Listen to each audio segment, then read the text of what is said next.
2.000. Orang gelang aja selengan di gue kabeh. Cincin pating pentol sakeong-keong. Masa ngasih sodakuan 2.000?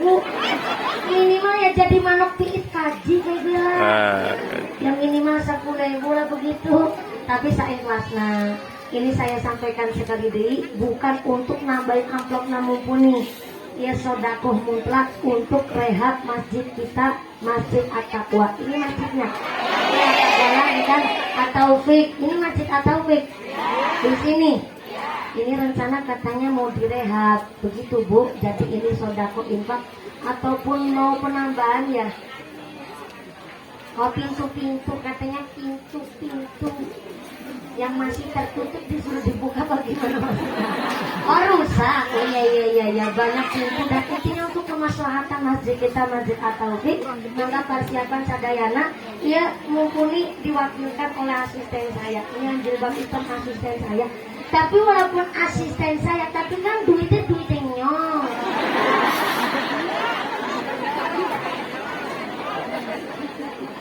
Ya, khawatirnya jenengan salah paham. Kalau saya bajunya ini nggak pernah ada sakunya.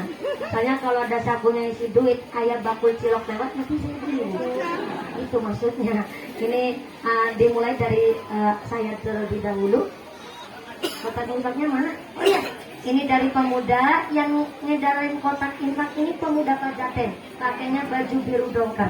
Mengemas dari saya terlebih dahulu, nanti kotak infak yang muter, nanti sinambi kita baca doanya bulan Rojab. Maka banyak persiapan sadayana, ya sorbana keliling, sodo ala Nabi Muhammad, sodo ala Nabi Muhammad. Allahumma barik lana fi Rojaba, Allahumma barik lana fi Rajaba wa Sya'bana wa ballighna Ramadana wa Sya'bana wa ballighna Ramadana salli wa sallim daiman ala mada salli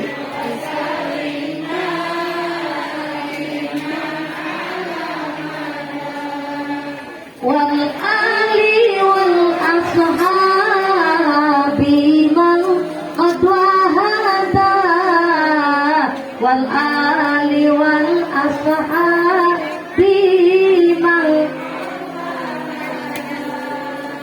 Nabi Isra sebab ono pasulayan langit karo bumi adu kamenangan nanging langit ora wani karo bumi merga bumi kebagonan kanjeng Nabi irfa sholli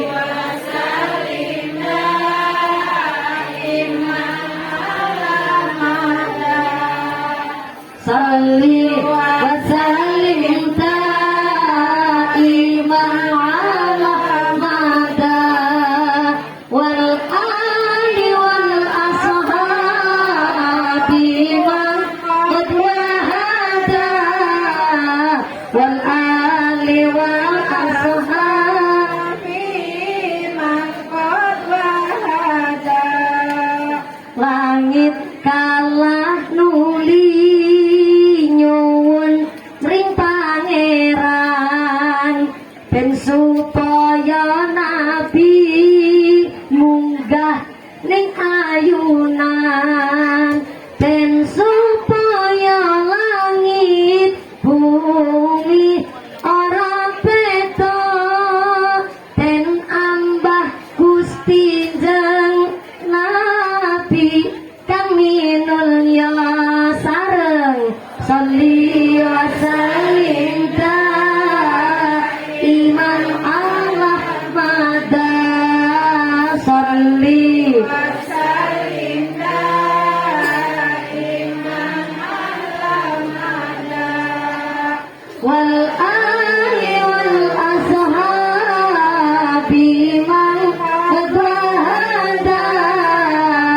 wal ali wal ashabi man qad wada siji wangi jeneng nabi sawet sarean moro-moro katekanan para utusan rupane Jibril Mikail lan liyane gawa buruk putih kang bagus rupane irfa salli wa sallim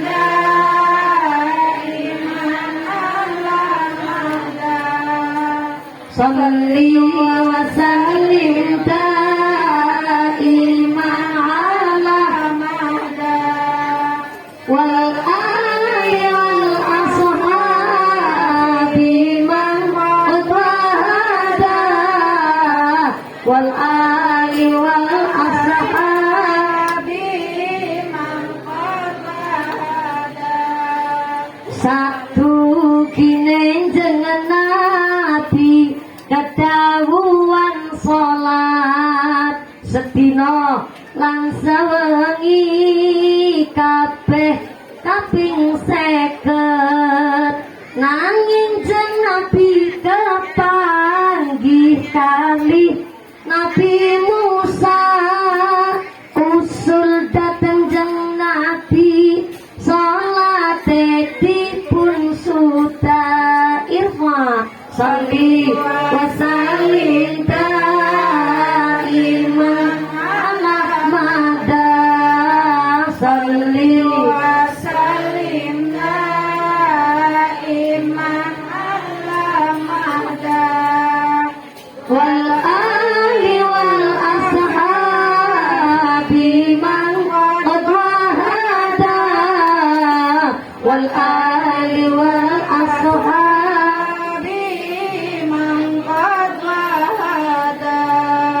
sallu ala Nabi Muhammad. Kotak infaknya tetap berjalan, sorbannya tetap keliling. Untuk efisien wekdal ngaji ini dilanjut kembali. Saya mewakili segenap panitia keluarga besar Jamiah Mushola At-Taufik Masjid At-Taufik mengucapkan in ahsantum li anfusikum. Orang nanam saya insya Allah pasti tentunya panen saya.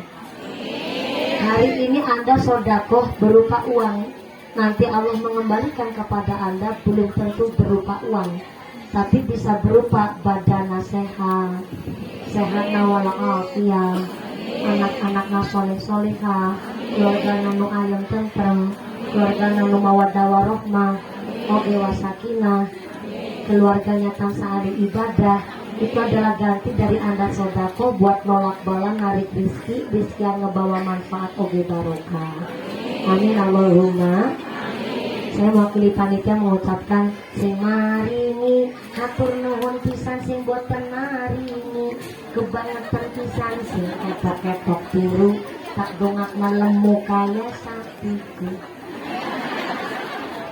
Makasih matur nuhun. Diganti rezeki sing langkung kata Allahumma. Keinget ini tadi lagi ngebahas saweran gara-gara ada kotak infak puter. Mau nyebutin saweran aja agak sensitif sebenarnya, tapi saya belajar ternyata pas di sawer ini alhamdulillah saya bertanya sama binainya, kenapa ada saweran di majelis taklim dan kenapa yang disawer malah kori-korian? Ternyata asli budaya saweran mengadaptasi dari Timur Tengah. Nah, eta orang lagi baca Quran, tapi yang sesama mahram, bapak-bapak biasanya nyawer. Kalau di Timur Tengah ada kori, suaranya indah, maka bapak-bapak ngasih sodakuan berupa uang. Nah, kalau di Indonesia yang dikasih uang pas lagi perform itu kan biasanya biduan, maaf ya Bu ya, ya biduan penyanyi dangdut.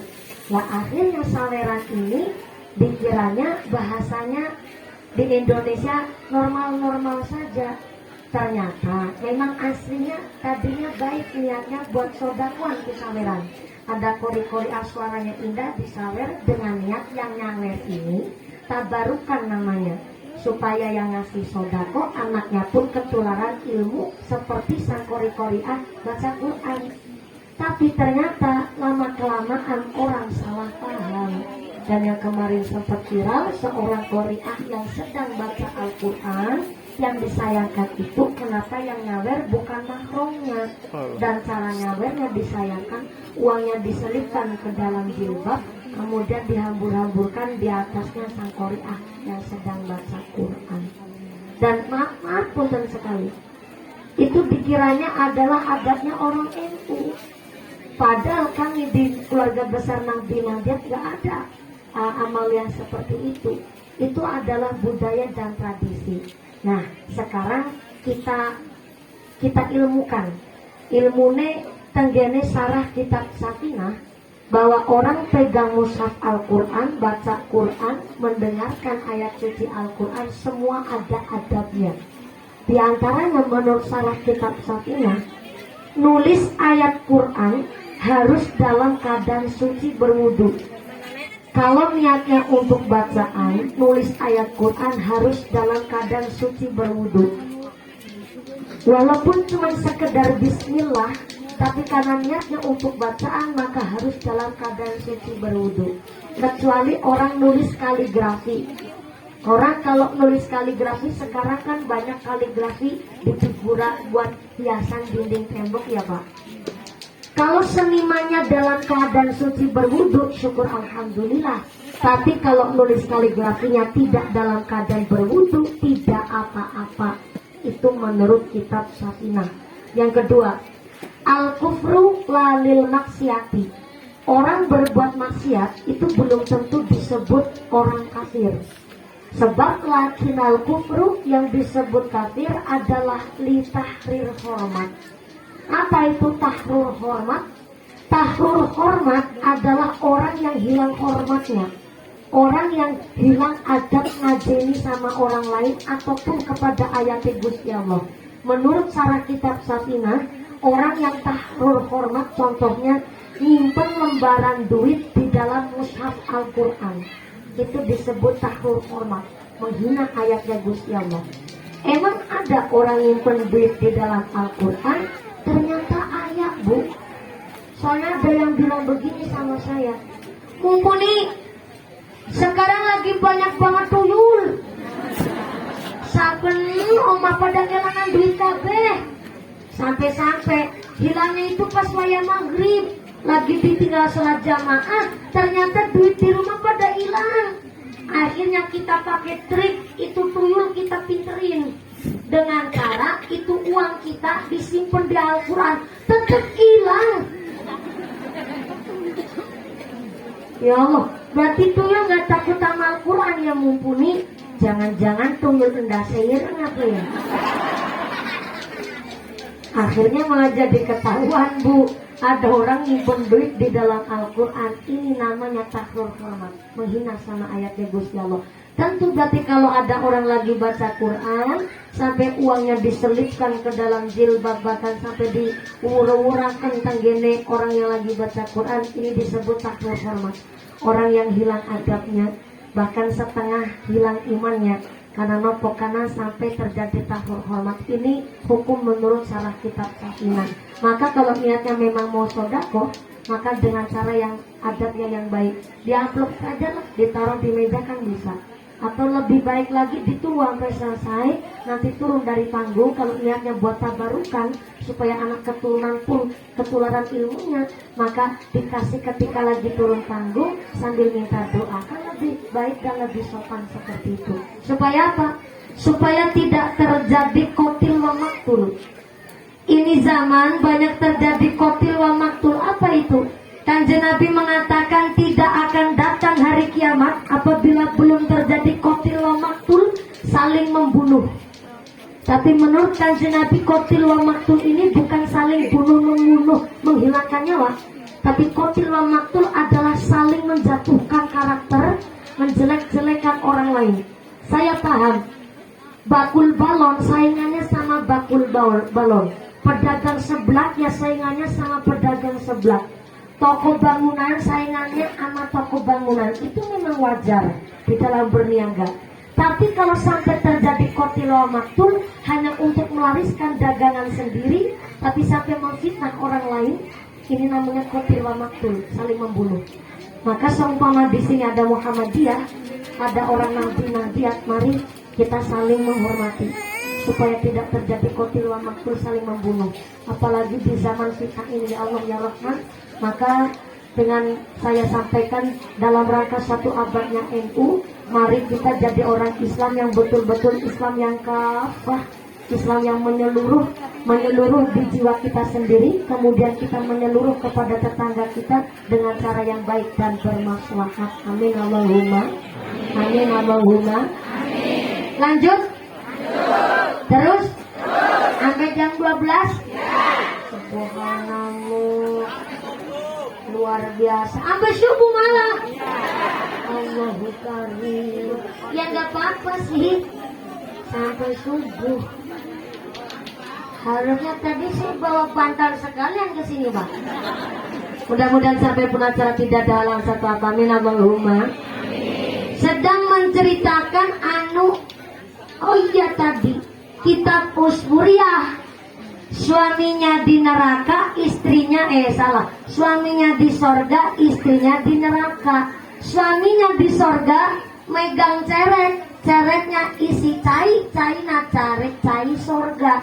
Yang putihnya melebihi susu, manisnya melebihi madu, dan ternyata wanginya melebihi minyak kasturi. Walaupun di sorga suaminya sebagai pramuladi, ternyata wajahnya cerah. Amat sangat berbeda dengan keadaan istrinya di dalam neraka. Ternyata ibunya Fatayat di dalam neraka hanya bermodalkan secuil kain taplak. Ya Allah, taplaknya Opa Jaten sugi tapi taplaknya sekutil. Gini. Ternyata nang Pajaten langka sing pada duwe taplak. Wong sugih ora pada duwe taplak. Bener nih, sesuai yang saya ceritakan ini. Anggone Musmuria, istrinya ibunya sang Fatayat hanya bermodalkan secuil kain taplak buat nangkis api neraka. Gimana cerita tuh ada taplak di neraka? Nah ini yang mau dibahas. Sang Fatayat melihat ayah ibunya di tempat berbeda, nangis. Akhirnya sang Fatayat manggil-manggil ayahnya untuk nolongin ibunya. Sang Fatayat teriak-teriak manggil bapaknya, Pak, Bapak no. Namanya keadaan darurat. Orang darurat itu pasti teriak-teriak, Pak. Bawa truk muatan kok manjat nggak kuat, pasti supirnya teriak-teriak, tuh manjat tuh, oh. Yang ketawa berarti tahu yang lagi viral ini. Itu kan keadaannya darurat, Pak. Namanya darurat itu pasti otomatis akan teriak. Seperti halnya si Fatayat ini, teriak-teriak manggil ayahnya buat nolongin ibunya. Tapi ternyata bapaknya disuruh nolongin ibunya. Sang bapak cuma tersenyum dan tidak mau nolongin istrinya sendiri. Bayangin tuh.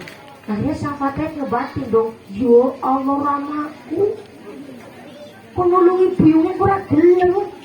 Apa jangan-jangan dulu waktu hidup di dunia bapak ibu saya tinggal dalam satu atap rumah sampai meteng lahir aku pada saling cinta tuh ya. Akhirnya sang Fatayat di dalam mimpi berusaha nolongin ibunya dengan cara sang Fatayat lari ke dalam neraka. Belum sampai di neraka, baru sampai depan pintu neraka, sang Fatayat tangan kanannya kecipratan api neraka. Gegara mimpi kecipratan api neraka, sang Fatayat terbangun dari mimpi. Setelah terbangun tangannya sengkleng. Bayangin nih, cuma mimpi kecipratan api neraka, bareng terbangun tangan kanannya sengkleh. Dia panik langsung lari ke rumah Kanjeng Nabi minta diobati. Setelah didoani oleh Kanjeng Nabi, beberapa waktu wasilah doa dari Kanjeng Nabi, sembuhlah itu Fatayat. Setelah sembuh sang Fatayat cerita apa adanya kepada Kanjeng Nabi, dan Kanjeng Nabi menyimpulkan kenapa bapak ibunya di dalam mimpi sang Fatayat di akhirat tempatnya berbeda. Bapaknya di sorga, ibunya di neraka. Ternyata dulu waktu hidup di dunia suami istri tinggal satu atap rumah, tapi amaliyahnya berbeda. Suaminya senang sodakoh, tapi istrinya pelit korek medit betitil ketil bahil kayak util kudanin bimbung tugas iran, alias bahasa Indiane meregehese. Bahasa India kan, bahasa Sunda ya Bu ya, meregehese. Dan dulu memang pernah, walaupun pelit tapi pas punya hajat dia itu ngasih souvenir, oleh-oleh sama yang kondangan. Souvenirnya bentuknya taplak, ikhlasnya cuma taplak itu, hanya cuma bawa taplak satu di akhirat buat nangkis geni neraka. Kenapa kok sampai terjadi istrinya di neraka? Karena ternyata setiap suaminya mau sodako pasti istrinya negor, sodako terus. Sampai jadi kulit bangunan dia kemaki. Ingat, anaknya salapan udah di wong kabeh, langkan udah diembe.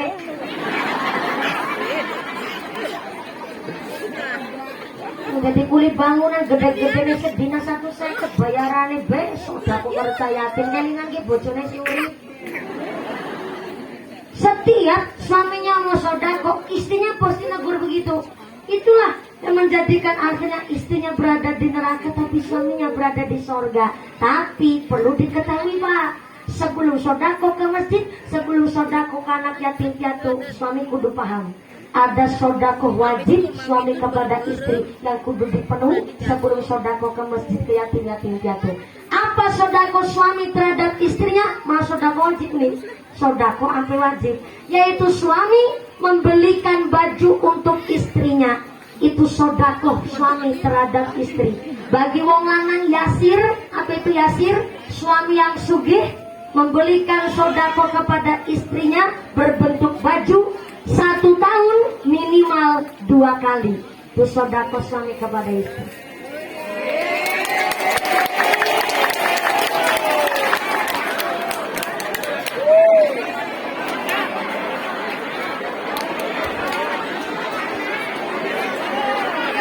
Bentar dulu, ini pada ribut kunaon. Ini sampai rumah, ini dalil jangan sampai buat gaman nama jenengan Bu. Begini, ibu pernah dibeliin baju sama suami apa enggak? Astagfirullah. Tunggu dewe. Ini ada sebab musabab berarti. Kenapa ibu nggak dibeliin baju secara langsung oleh suami? Karena ibu belum dibeliin baju aja, baju les pitung lemari. Muslimatan bikin seragam, fatayatan bikin seragam, acara yasinan gawe seragam, dibaan gawe seragam, marhabanan gawe seragam, nganter anak sekolah, dan sekolah anak yang seragaman emaknya. Kondangan bikin seragam, senang bikin seragam, orang gosip aja dibikin seragam. Namanya wong wadon, ya Allah. Sampai-sampai jenang baju pitu lemari tuh, lihat. Tah, tingali kita bapakna. Dari tahun 2017. Baju tuh multifungsi. Muhajatan, kondangan, takziah, RT-an, Jumatan, nanti ini ada titik maring pasar. Uang beli gue, baik. Gambar partai.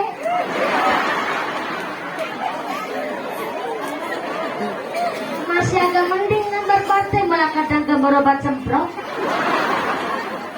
Nggak pada protes lagi. Ya Allah, gimana ibu mau dibeliin baju, orang belum dibeliin aja udah pada gawe tuku onlinean kok. Betul Pak? Semangat banget sih Bapak. Bapak-bapak saya ngebatin, baru ada nih kiai ngedukung partainya laki. 50-50 Pak. Jadi bapak juga kudu pengertian. Ini sodako suami, sodako wajib malah ini Mbak. Sodako wajib. Iya gak apa-apa namanya budak begitu ibu. Gak usah dibingkem ya Allah. Namanya normal budak begitu. Pengen mimik nangis, pengen balon nangis, kepingin lato-lato nangis. Namanya bocah. Lah lagi nangis nama maneh malah dijiliti. Gimana mau cicing orang ambil dicubiti?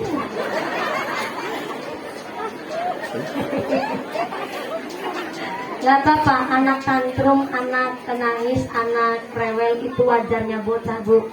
Tergantung orang tuanya baik. Ini Mbak Putri ya Mbak, emang ibunya kemana tuh?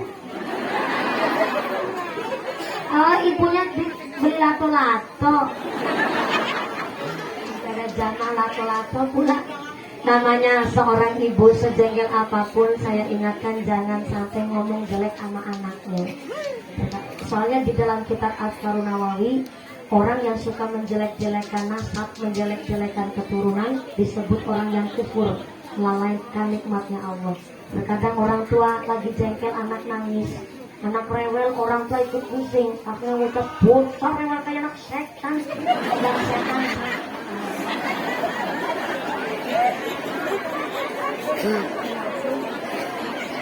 Saya malah jujur ya, kadang kasihan sama setan deh. Betul ya, saya kasihan sama setan. Setan gak salah apa-apa, kadang-kadang dipojokin terus bu. Ya Allah. Lu melu gawe ora, jadi anak rewel anak setan. Sekarang saya dengar kabar besok ya Pak Bu, awal Ramadan setan itu mau pensiun lagi. Gimana nggak pensiun dini? Orang pegawainya setan pada direbut sama manusia. Dan bilang mau orang Pak. Tuh kemarin di Serang Banten ada anak mantu demenan nama mertua. Setan lah. Setan lah. Setan itu. Gumune yang mantu nih bulan.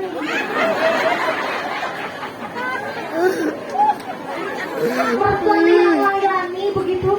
Tega anak sendiri. Sampai dia demenan anak mantu. Mantunya ya bodoh. Kenapa mantunya bodoh lah? Dikasih produk malah doyan pabrike.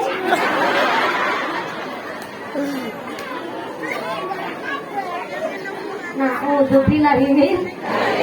Tuh bocah nggak ngaji Pak. Kalau ngaji mah nggak mungkin kejadian begitu. Namanya anak mantu nggak mungkin salah paham saya mertua sama anak. Soalnya apa? Anak mantu wudu senggolan kulit sama mertua, nggak mungkin wudunya batal. Itu umumnya begitu. Kenapa wudunya mantu senggolan kulit sama mertua nggak batal? Karena mertua haram untuk dinikahi. Walaupun suami istri udah cerai, ternyata kok ada mantan mertua, nggak boleh mantan mertua dinikahi, haram. Nah, tapi kalau bocah nggak ngaji, kejadian anak-anak mantu doyan pabriknya malah. Nah, alhamdulillah ini sih dengar kabar setan mau pensiun dini bu. Kadang-kadang orang tua aneh, anak lahir dumeh cantik, ibunya mau muji, tapi mulai muji kebablasan. Ih ya Allah, bocak lagi temen ya, anak usaha, apa kelalen boleh gawe.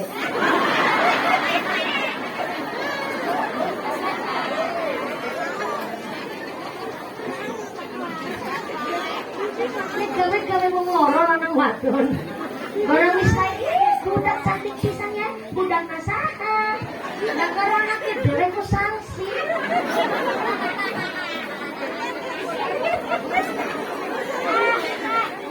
Ayati orang tua tega ngomong sama anak sendiri, bocah korek pisang persis kayak mbahmu. Ini dalam kitab Azkarun Nawawi disebut kufur. Orang yang melalaikan nikmatnya Allah diantaranya adalah menjelek-jelekan nasab, baik ke handap ataupun ke kaluhur.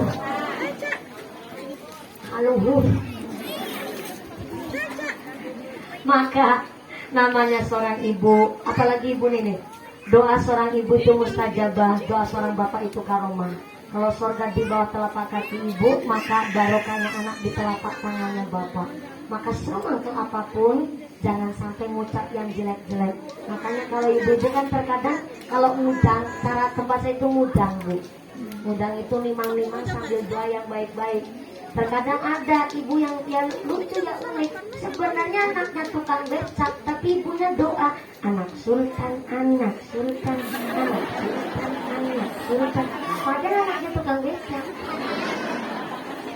Namanya usaha doa kan ikhtiar ya.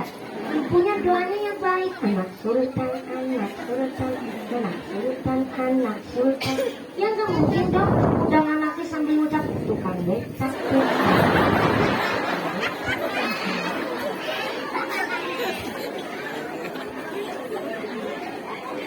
Gara-gara budak nangis udah temanya dawan apa tuh bu.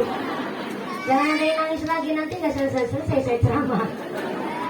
Istri dikasih sodako, bentuknya dibelikan baju. Suami yang yasir, sodako membelikan baju 1 tahun minimal 2 kali. Tapi maaf, suami yang pas-pasan ngasih sodako sama istrinya 1 tahun maksimal 1 kali. Gak mentok tuh 1 tahun 1 kali.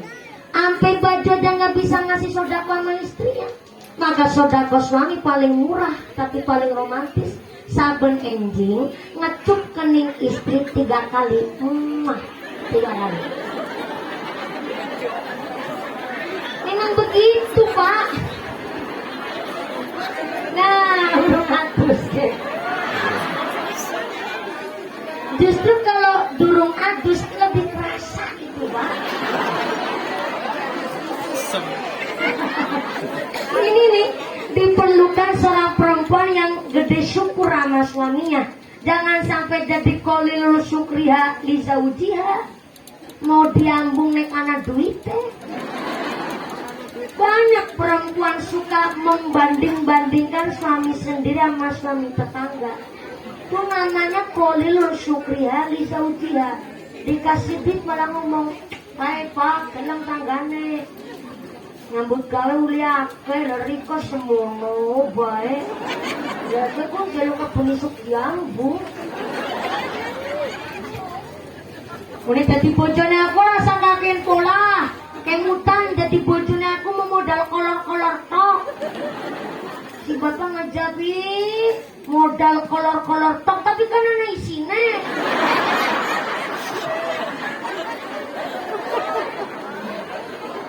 Istrinya gak terima lah isi piit be.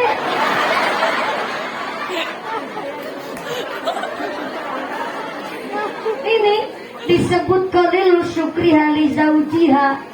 Jadi penduduk neraka jahanam apabila suka sampai menghina suami sendiri, bahkan membanding-bandingkan suami sendiri. Piit mau ngana ratune. Salawat Nabi Muhammad. Maka punten, kalau suami memberikan sodako terbaik adalah ngecup kening istri 3 kali. Di sini dibutuhkan wong wadon sing rajin, sing ayu, sing wangi. Kata Nabi disebut thayyibah. Thayyibah itu keluar rumah ke Arab-Araban, di dalam rumah ke Barat-Baratan. Saya lihat banyak orang salah paham, udah punya suami, mangkat taring kondangan tahayu, nggak celaka lancip pakai celurit kedua, juncuan kan beri kewak luhan, balik kondangan ubah terus orang bawa payung celakin global, persis kayak gerandong, tapi baru nang umur ribut-ribut, bonengin nang lambene tekan kuping, ini sampai kuping ya Allah. Bapak ini terus teriak-teriak pagi-pagi. Ya Allah. Priwe sampean jadi wong wadon kayak rewat-rewat nginang diri sampai kuping. Bocah belum dimandiin, teras belum disapu, pancen sampean wong wadon kayak Assalamualaikum.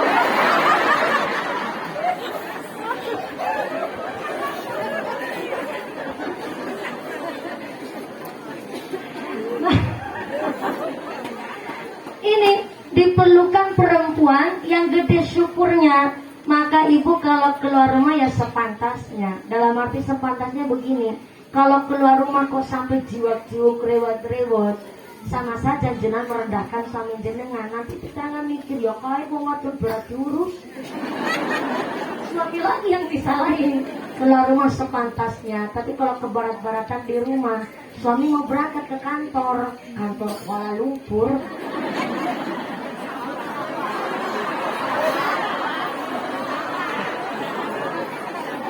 Ibu udah siap di depan pintu walaupun belum mandi pakai daster. Belum disisirin itu rambut pakai jilbab. Minimal udah pakai wangian dulu lah mau nganter suami ke depan pintu. Dari depan pintu ibu udah siap cantik kok bapak langsung berangkat kelalen lupa. Belum ngambung ngecup kening ibu yang ngingetin Pak sodako.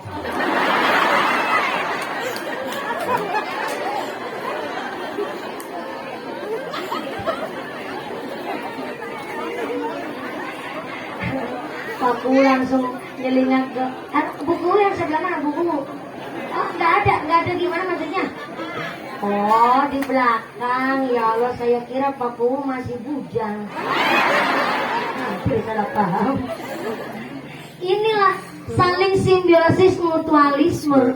Kalau suami mau sodaku ya sodakuin dulu istri terlebih dahulu. Supaya apa? Nggak terjadi wong wadon yang salah paham sama suami. Dan di Muskuriah ini sang suami sudah ngasih sodako cukup sama keluarga, tapi istrinya yang kurang syukur. Bahkan ketika mau sodako ke yatim-yatim piatu selalu pasti istrinya negor. Inilah kenapa pengajian hari ini alhamdulillah entah bapak-bapaknya entah ibu-ibunya sodakonya luar biasa. Sampai pengajian hari ini semeriah ini adalah berkat dari kontribusi warga masyarakat di Desa Pajaten. Tepuk tangan sekali buat wanita luar biasa, alhamdulillah. Ini pas jam sabaraha ya Bu? Ya? Jangan jadi tomak minanas ini. Tadi saya naik jam 9:30 kan. Ini jam 11 kurang 4 menit. Betul? Cukupnya? Cukup Pak? Masih kurang? Saya menunggu langkah cukup Pak. Ini lokasi ketiga saya hari ini Bapak Ibu. Pagi tadi saya ngisi pengajian di Cipari, Jawa Tengah. Cipari Cilacap. Alhamdulillah dari Cipari saya pindah tadi habis lohor di Sidareja. Dari Sidareja langsung ke sini. Dari sini besok di Bojong Tegal. Sorenya saya di Brebes, malamnya di Cirebon. Alhamdulillah. Cair.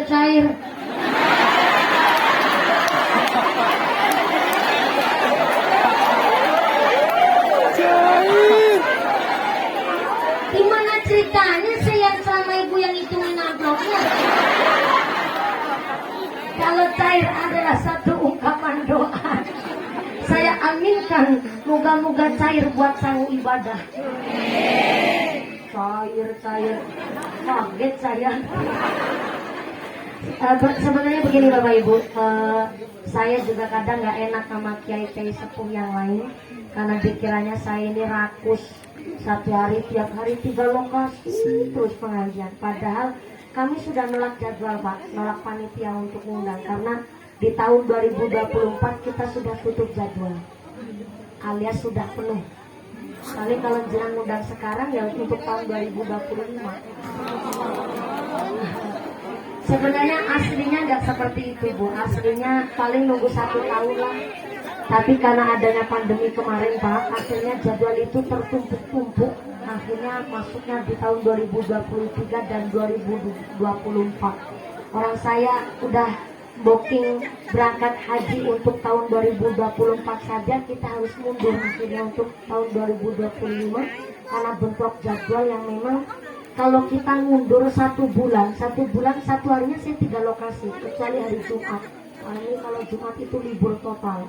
Berarti kalau 3 lokasi 1 hari 1 bulan udah berapa lokasi pengajian Pak? Kami harus bukan hitung cairnya Pak.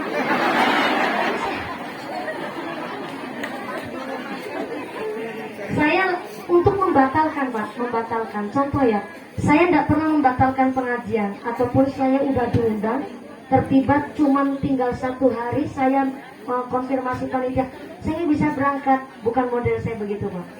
Kenapa? Karena saya pikir untuk mengadakan pengajian hari ini kan nunggunya udah lama.